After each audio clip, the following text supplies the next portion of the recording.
বয়স পেরিয়েছে ৮০। এই বয়সে সবাই যেখানে অবসর নিয়ে নেন কিংবা ঘরবন্দি জীবন কাটানো শুরু করেন, সেখানে বিশ্বমঞ্চে এখনও দুর্দান্তভাবে বাংলাদেশের প্রতিনিধিত্ব করে চলছেন আন্তর্জাতিক নারী গ্র্যান্ডমাস্টার রানী হামিদ। বয়স বাড়লেও তার ছাপ পড়েনি খেলায়। আন্তর্জাতিক মঞ্চে টগবগে বাঘা বাঘা যুবতী দাবাড়ুদেরও কুপকাত করে চলছেন বাংলার গৌরব রানী হামিদ। হাঙ্গেরির বুদাপেস্টে অনুষ্ঠিত ৪৫তম দাবা অলিম্পিয়াডে ৯ রাউন্ডের মধ্যে ৮ রাউন্ডে খেলেছেন তিনি। এর মধ্যে ৭টিতেই জিতেছেন। নবম রাউন্ডে নারী বিভাগে তার প্রতিপক্ষ ছিল আর্জেন্টিনার আন্তর্জাতিক নারী মাস্টার মারিয়া ভেলেন। মারিয়ার আন্তর্জাতিক রেটিং ২১৭২ আর রানী হামিদের ১৯০০। এরপরও দুর্দান্ত খেলে জয় পেয়েছেন রানী হামিদ। তিনি অলিম্পিয়াডে নারী বিভাগে চতুর্থ বোর্ডে সেরা হওয়ার লক্ষ্য নিয়েছেন।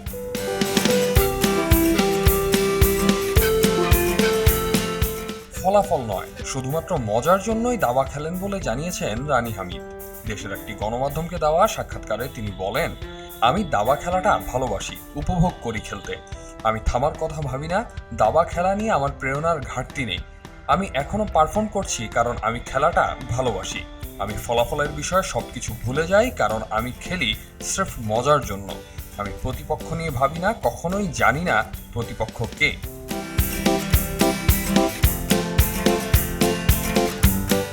১৯৮৪ সালে আন্তর্জাতিক দাবায় অভিষেক হয় রানী হামিদের। এরপর থেকে ২০২২ সাল ছাড়া প্রতিবারই দাবা অলিম্পিয়াডে বাংলাদেশকে প্রতিনিধিত্ব করছেন তিনি। এ প্রসঙ্গে তিনি বলেন, এটা খুব ভালো অনুভূতি, কারণ দাবায় বাংলাদেশকে প্রতিনিধিত্ব করা একটা গর্বের বিষয়। এই ধাপে আমি এসেছি যোগ্যতা দিয়ে। বিশ্বের নানা প্রান্তের খেলোয়াড়দের সঙ্গে খেলা খুব ভালো অনুভূতি।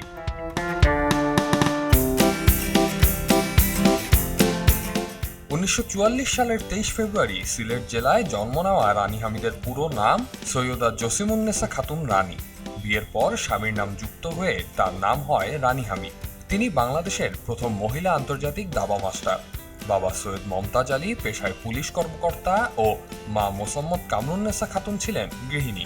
৪ ভাই ও ৪ বোনের মধ্যে রানী হামিদ তৃতীয়। ১৯৫৯ সালে বিয়ের সময় তার স্বামী এম এ হামিদ ছিলেন পাকিস্তান সেনাবাহিনীর ক্যাপ্টেন। রানী হামিদ মোট ১৫ বার জাতীয় মহিলা দাবা চ্যাম্পিয়নশিপে চ্যাম্পিয়ন হওয়ার গৌরব অর্জন করেছেন। কমনওয়েলথ দাবা চ্যাম্পিয়নশিপ ২০১৫-তে রানী হামিদ বাংলাদেশের হয়ে স্বর্ণপদক জয় করেন।